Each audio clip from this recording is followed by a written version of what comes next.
Hi guys, welcome to Prompt Engineers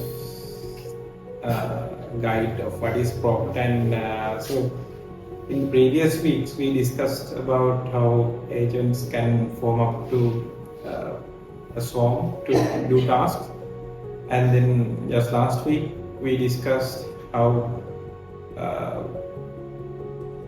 remember maybe from the last week we did. Let's make it a little bit interactive. So, what did we learn last week?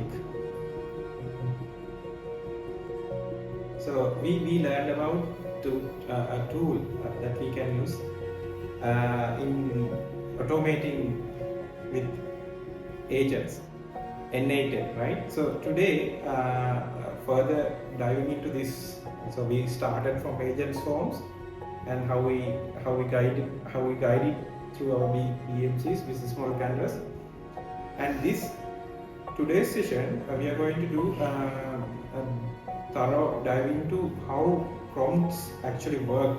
You prompt something into ChatGPT every day, but do you know how this prompt thing works? So let's dive into how an LLM can be controlled or manipulated by a prompt, and what is a prompt, and how many layers of prompts are there hidden inside an application, AI application, right? So I actually created a guide for you to refer afterwards, so I'll share the link. This is published in Geeks and Globe as an article as well. The prompt engineers field guide, so from hello world to becoming a laser focus attentive agent, how to create it. So let me tell you right now, creating an agent that does specifically a task that we intend to do, giving the exact value that we seek from an agent, it's very vital that the agent, the large language model, understands what we want, right? So this is what basically a prompt is, what we want to get done from you, right? So let's discuss why we need to discuss about prompt in these large language models are short compilers. They transform your instructions into results instantly. Refining your prompt is the single most effective and economical way to steer model behavior, bypassing the need for complex fine-tuning for new data collection, right? So having a proper prompt to navigate your AI agent works really well in achieving the speed. So how fast that agent works for us, how fast does it respond to us, it totally depends on the prompt. So in this session we are going to dive into how the created prompts creates tokens, how much of a token it creates when we give a prompt to an agent. So these are not visible in ChatGPT application itself, but I'm going to show you how prompt tokens are working and how we can leverage this in order to achieve speed, control and efficiency of our workflows, right? So if rather than we can basically, the prompt engineering is only about giving a text or a set of instruction to a large language model, but it goes beyond that, because for example there are models that takes other forms of data as input. For example, there are plenty of AI models that take only a data file as an input. For example, you can just take a photo and upload it, and but this prompt, so when we go to ChatGPT, let me just quickly go to ChatGPT, let's try. Okay. create a blog post. So this is a basic prompt, right? It works well. So now the model, this now model, how model working in the background displays here. And now so this actually created a blog post, right?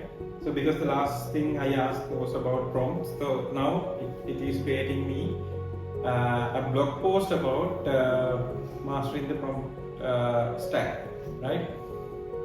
So, but the only prompt that I gave was to create a blog post. How come this model knows this is the topic that I want? I didn't specifically give it a topic or anything to write on, but it wrote it anyway, and the users. So you can see what happened in the background, which jump into the model is doing this. So the user's request to create a blog post doesn't specify a topic or style. From previous conversations, they were focused on prompt engineering, LLMs and related topics. It's possible they want me to create a blog post focusing on those areas. However, the request is still pretty vague without more details, so I could ask for more clarification on the topic, style or target website, but I am careful not to ask too many clarifying questions. For now, I'll consider the possibilities and move forward. So it decided that it doesn't have enough data to even what a topic to write on, but this somehow got an instruction set from previously and decided to move with that. So if my prompt is only this, how can it create this kind of an article? So now you can understand inside of a prompt, it's not just the text that you input here, there are much more to it. So let's understand how what is behind all this and how this prompt stack forms. So let's dive into the anatomy of a prompt. So if we modularize a prompt on AI model, prompt isn't so most of the people who use AI think that prompt is just a single block of text, which is not. This is instead it's a stack of layers.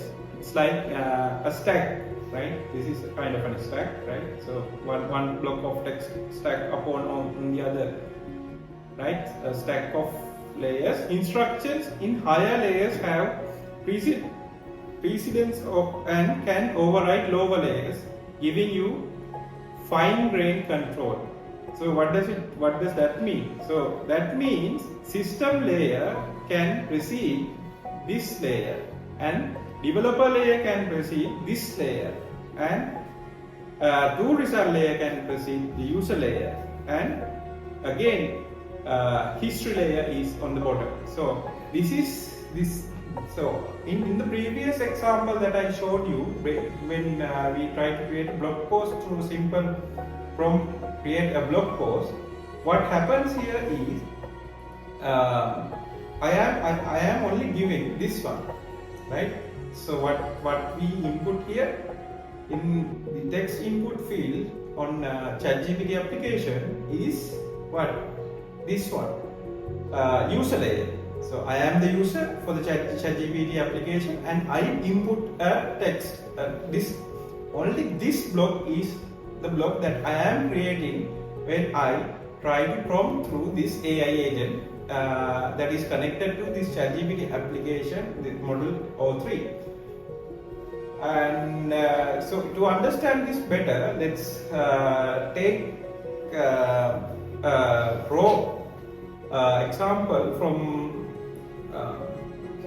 connecting this model through an API call, how we can use this, right? So, but before that, let's go a little bit further into this. So, you have to pay attention here. the system layer consists of the persona of the prompt.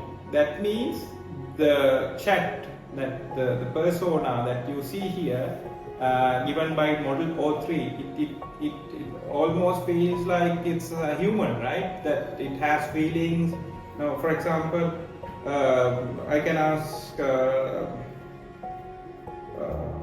how do you justify Iran, Israel war? It can actually, so this question, the current question that the current world is bowing upon, but for this one, the user question is a bit unclear to me. Again, I'm giving an unclear instruction, but this somehow decides to do this on his own, and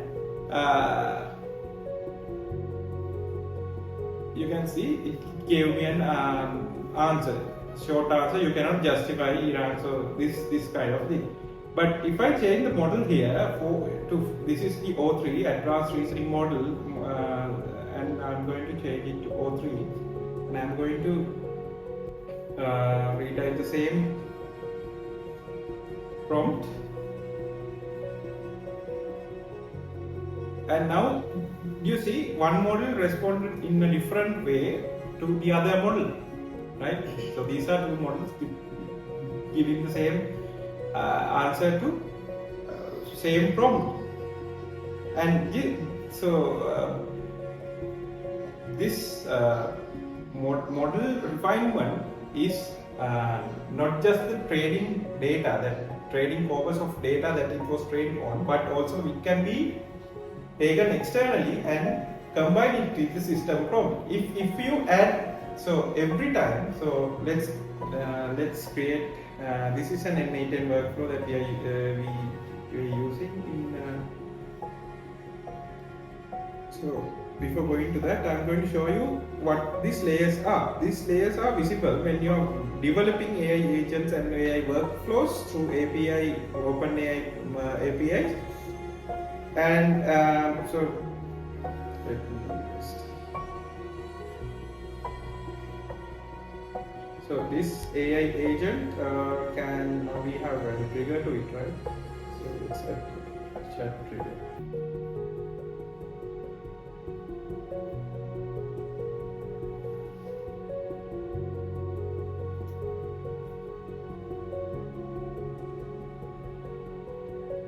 So now this is the basic infrastructure that we are hosting this AI model on, but we haven't connected the model yet. So let's just connect DeepSeek. So this the same example, we'll connect OpenAI for now, because we can test it out. I used 4O, now we are using 4O mini for this one to work.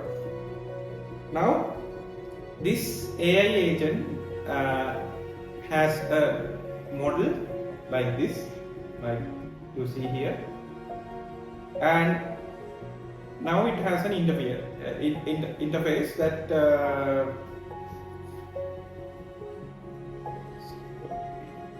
make sure that only one trigger is in the workflow. So let me get rid this trigger. Okay, now we can open chat and we can chat. So let's try this same prompt.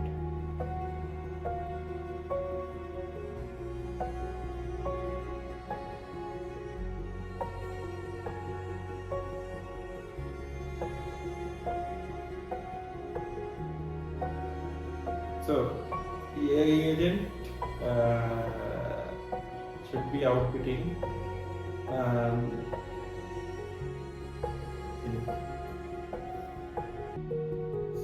this is kind of stuck, so let's create a new workflow.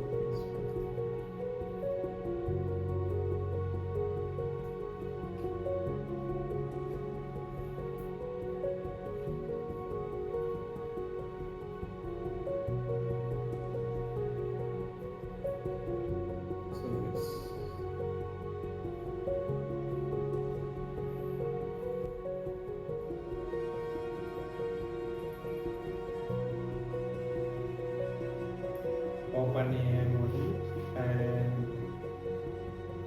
now this is this interface.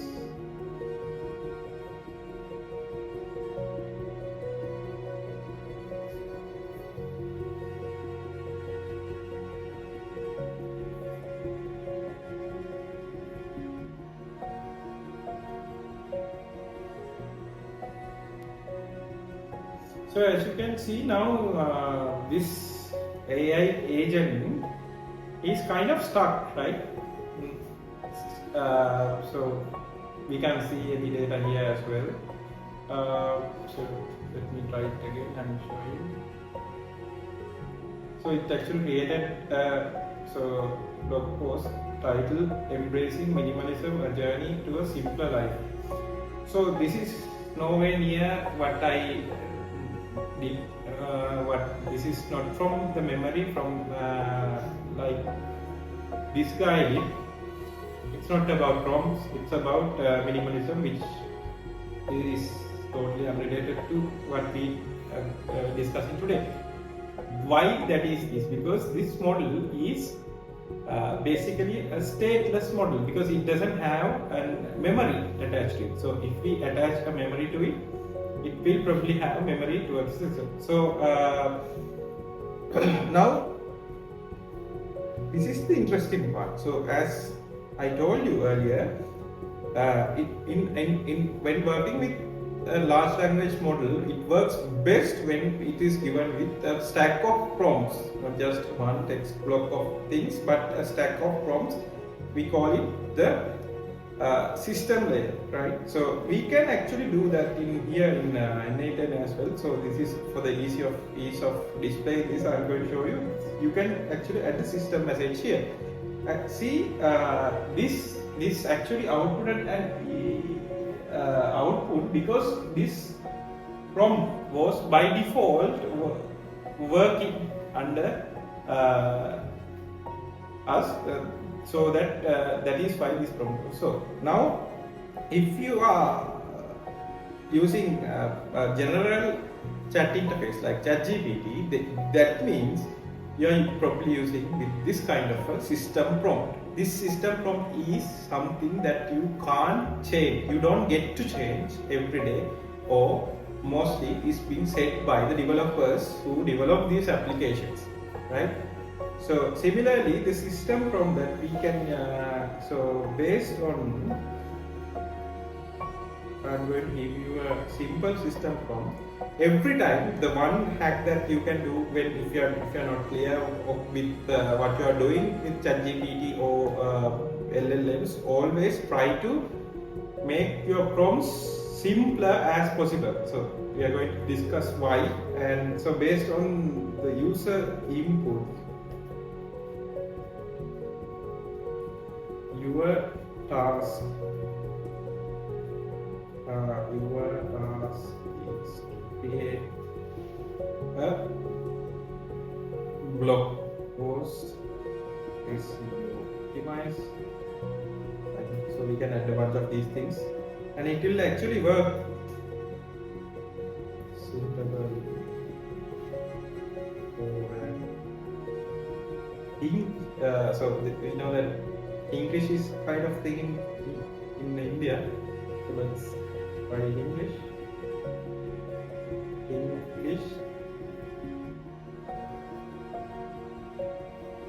Speaking audience. So now I am giving more context into the prompt, so the AI agent can understand exactly what needs to be output, right? So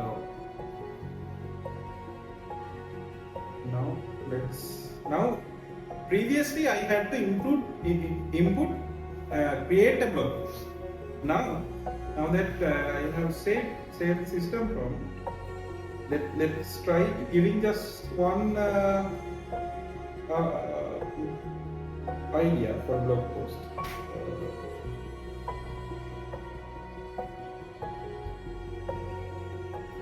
IPL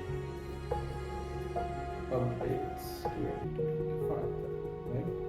So this prompt doesn't say that to create a prompt, to create an article or anything. I'm just outputting a potential title for a blog article.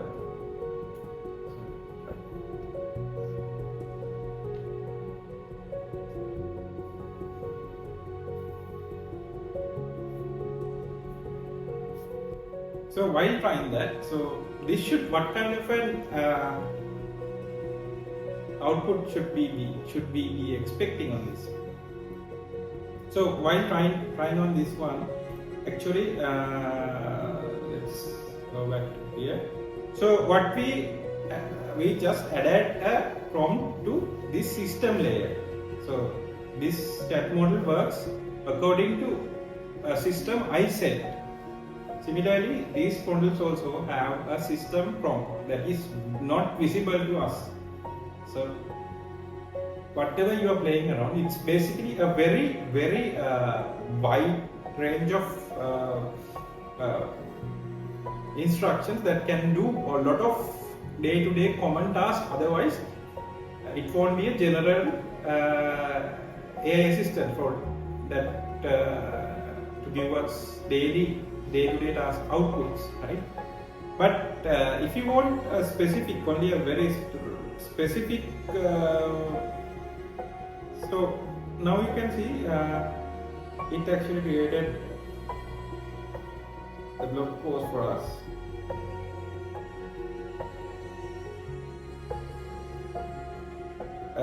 This is well structured because you can see title is there and H1, H2s are there, and points, top performers, an entire like it gives. So and very good insightful blog post around the user inquiry. So this was achieved through this simple prompt, and I'm pretty sure this is not a very good prompt, right? Because it doesn't specify what role he has to mimic or anything. It just created this one.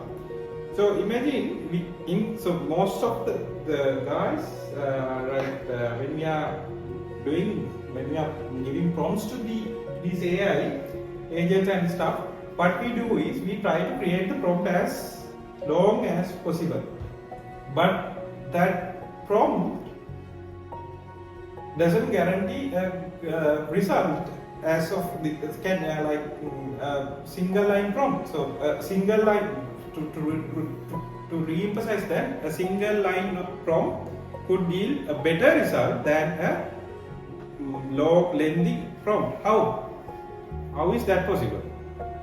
So let's jump into that. So this is possible thanks to this prompt stack. So when building agents, if the system layer is very specific, rather not just you are helpful assistant, but instead of that we give a specific task it to perform, it will automatically narrow down the things that AI has to look for and get output, right?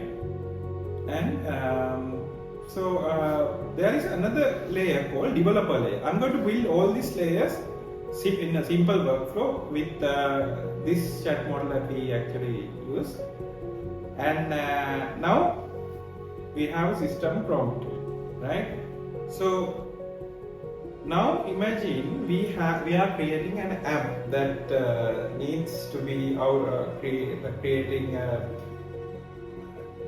HTML output.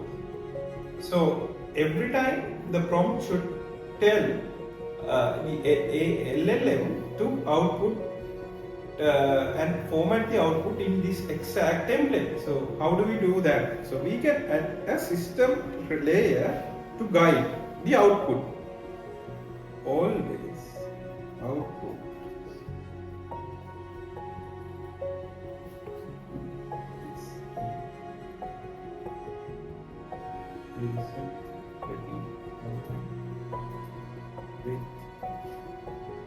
Headers. So these JSON headers are basic ways of arranging data. So headers the use of a header, you can actually understand this with headers. So I want a separate data object on title.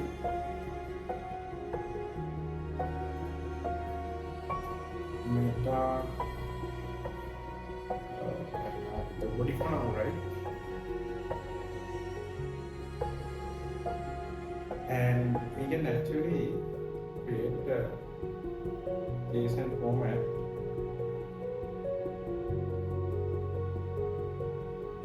So let's try executing this once more. Now instead, as you can see, this was created on a markdown language, but now we can expect it to give a JSON output. So because that is an alteration that we do on the developer layer. So this includes workflow rules. The rule was that I just gave it a rule. The output should always be JSON. So, and railguards. So that means we can add constraints to the model to actually for example, this works when it comes to dealing with apps. So the apps that's being used by minors is a huge issue that you can't actually expose them into bad things. So we can use this developer layer to railguard those things as well, right? And output formatting. So that's something similar to what we need. So this usually doesn't take this long of time in order for something to get executed, but yeah, as you can see, the workflow is laggy. Why does it take so much of time? Let's dive deeper. So in the system prompt, we didn't actually care about how, the vicinity, the constraint of the article. We didn't give an exact output to the article. Make it article only 500 words. Now this is again start.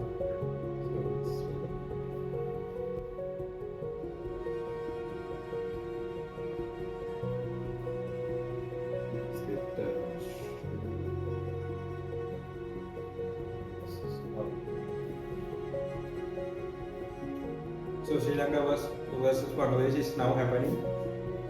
Match here at goal today.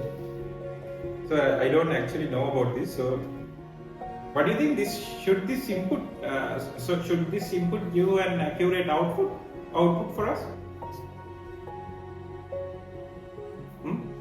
So this test match was happening today. Will it give an output? No. Why not?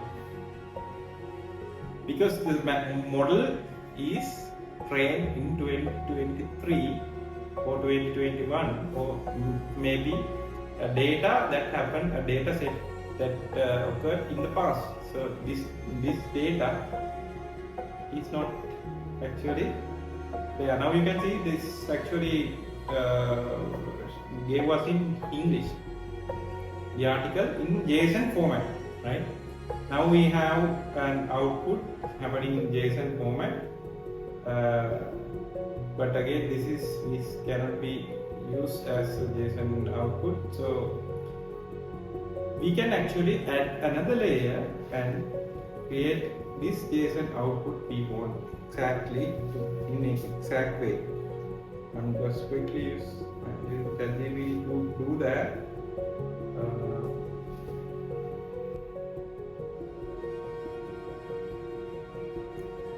Create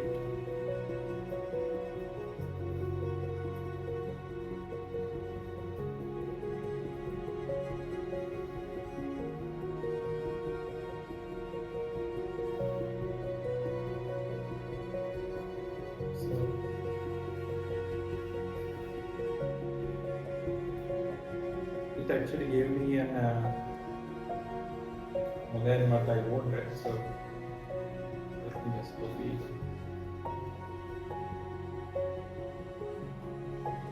And we just told that the model we need an specific output. So now there is a separate tool that we can actually connect. This is to show which output we want it. So I'm going to use this one. So this is the template, but here you can see now we started with creating a very simple prompt, create a blog post prompt. We only had user prompt, and we went to system prompts. We are in system prompt. Now we are adding these layers. These are coming from tools. So the tools that we are enabling AI models to work. But again, I have a question for you. If this doesn't know about today's match, but if I ask it from ChatGPT, what happened to Sri Lanka?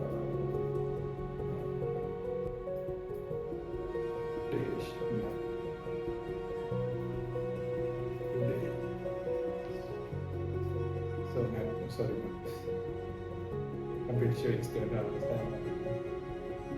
See. So this probably is right, 485, and it gave a real-time result, but this model, it didn't give a real-time result. But same, this is also 4, this is also 4. Why? Because this model is so isolated from the world, it doesn't have access to the internet. Even this model has no access to the internet. They just created more tools on top of the model so that the model can use those tools to access the internet. So we can add those kind of tools so that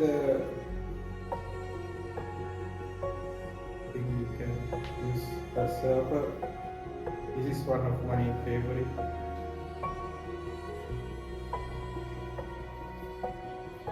Server dev tools, and this creates a that we can copy. So this is an HTTP request.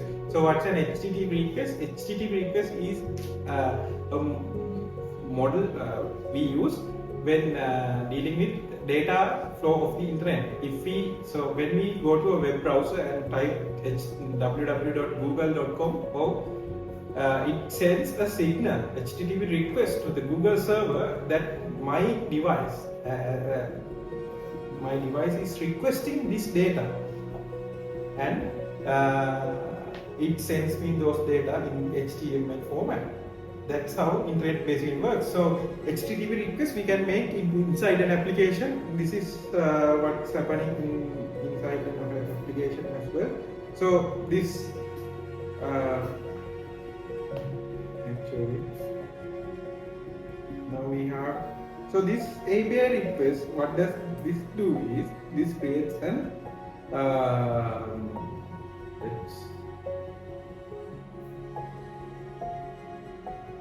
Google search for a query. Creates a Google search for a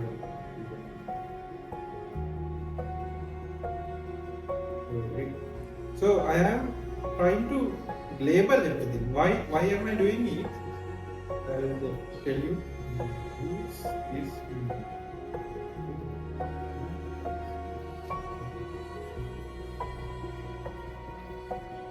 right.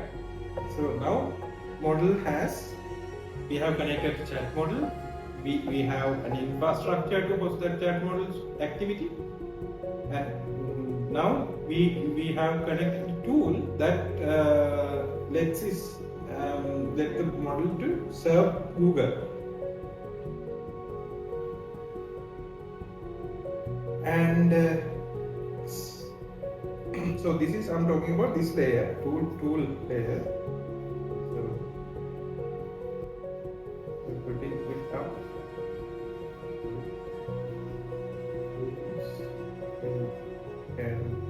we have to instruct agent to use the tool. Otherwise, it won't use the tool. It doesn't know that tool exists, right?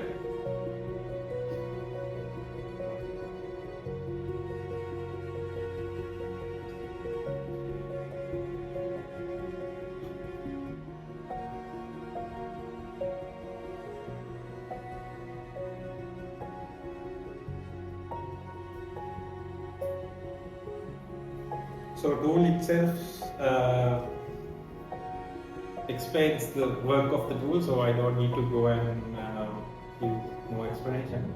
So let's try if the model is using tool.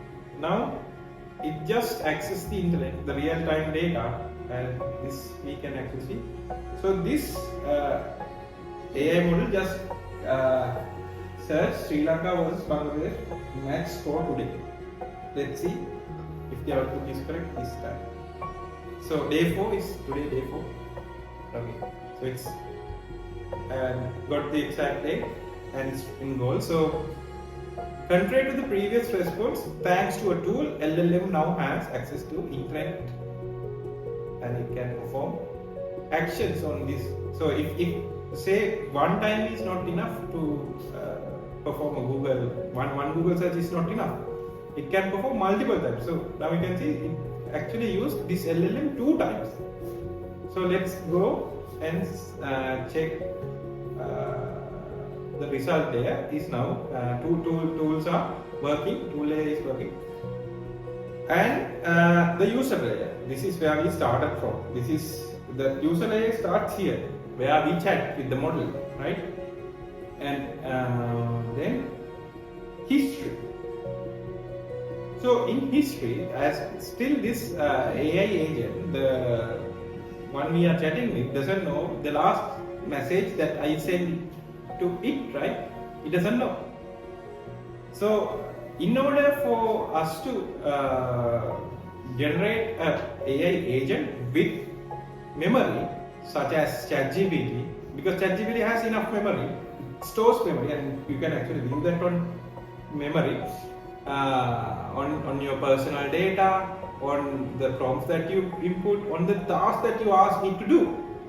So this memory helps us to give an exact answer. So for example, the ChatGPT prompt, for the same prompt that if I do what happened Sri Lanka and Bangladesh map today, it would have given a different output if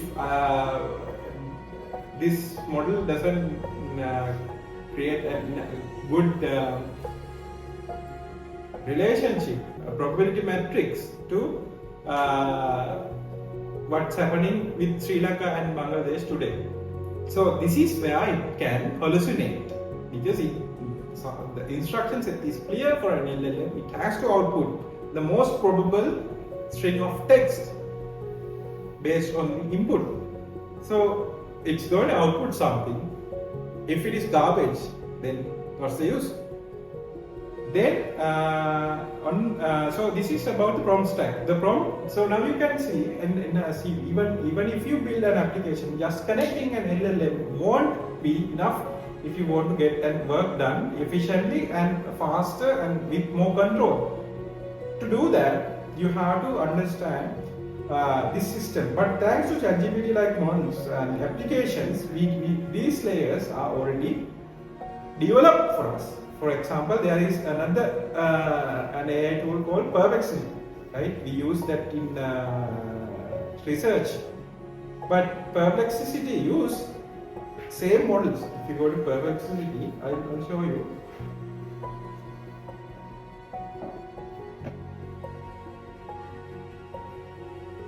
So these models, you can see Sona, Perplexity is fast model. They have their own model, Sona. But apart from that, you can use it with Claude, GPT 4.1, GPT 2.5, Grok, and all of these models. You don't have to just go to grok.com, try Grok, because you have access to this. Claude is the famous anthropic chat model that like has titles these days for coding and stuff. So Do you understand the prompt stack? So this is the beauty of understanding a prompt. And today's theme was to use learn, build, measure, or build, measure, learn to improve this prompt stack. Now by understanding this prompt stack, you can actually fine tune the model, the workflow as much as you want. Infinite ways there are infinite ways to fine tune your model based on this. But before going to that, I'm going to give you a few quick points. So think of this now. Let me practically show it to you. So this agent, this is all the output agent makes. Now you can see it's perfectly stacked for different data objects. We have a different title. We have not like the previous because we have added the parser, that tool, this tool, and we have instructed agent to give JSON outputs. But if you go to this model, you can actually see this message, token usage. What is token? What is a token, and why this number is there? A token is basically a way of LLMs that they use in understanding text. They can't understand text as it is. A string of text they can't understand. They have to translate it to number. So if we take this text like base, so base could, so it has to be in the input layer of an LLM. It takes numbers, a set of numbers. So these numbers are mapped so that it can be later examine how much of an effort the LLM took in order to generate this kind of an output. So there are few tokens, right? Actually three total tokens in this data set. Completion tokens, prompt tokens. So as you can see, prompt tokens are 1702 here. But completion tokens 474, and total tokens it adds up to this. So OpenAI builds for this, right? So there is a different billing for completion tokens and different billing for prompt tokens. This means that we have given a prompt this long in order for this model to output that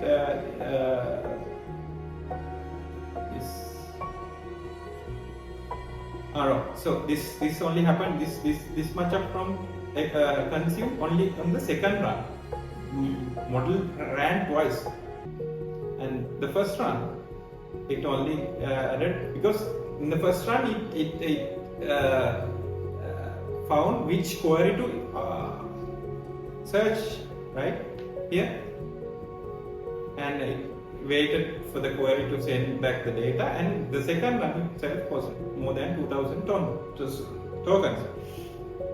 So this token, the amount, so imagine you put in, so this system prompt and this user message and all the other, these the instructions created by these tools created a prompt long of 1700 tokens. Right? Now, how do we get these tokens and output data to manipulate this AI agent to have a perfect prompt stack? So this is where we can connect another if we want to perfect this through human intervention, we can actually send this to this output and evaluate the output, right? Or we can ask AI to do the same thing.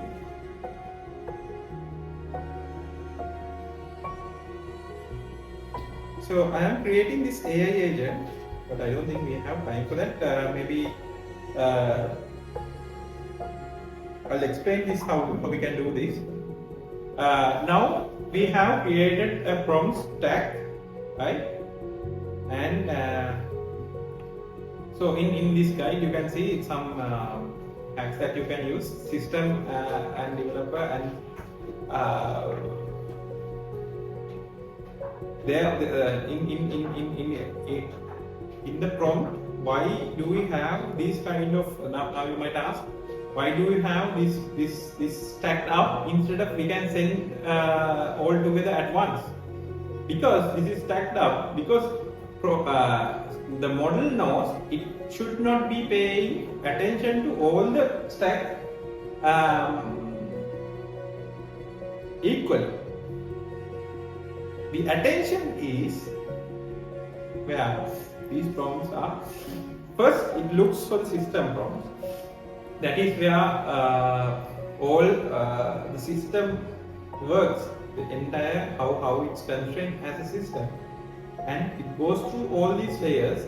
And if you remember like words that asking the model to think more, it will remember those areas. So attention within the prompt stack is actually what creates a better prompt. So this attention if can be scattered if the prompt is too long. If we started with a longer prompt, the attention gets scattered and it might create a chaotic output where we don't know how to change that chaotic output. We have to always start from very basic prompt stack and then move up higher in the ladder. Similarly, what we do in build, measure, and loop. So we build an agent. We just did that.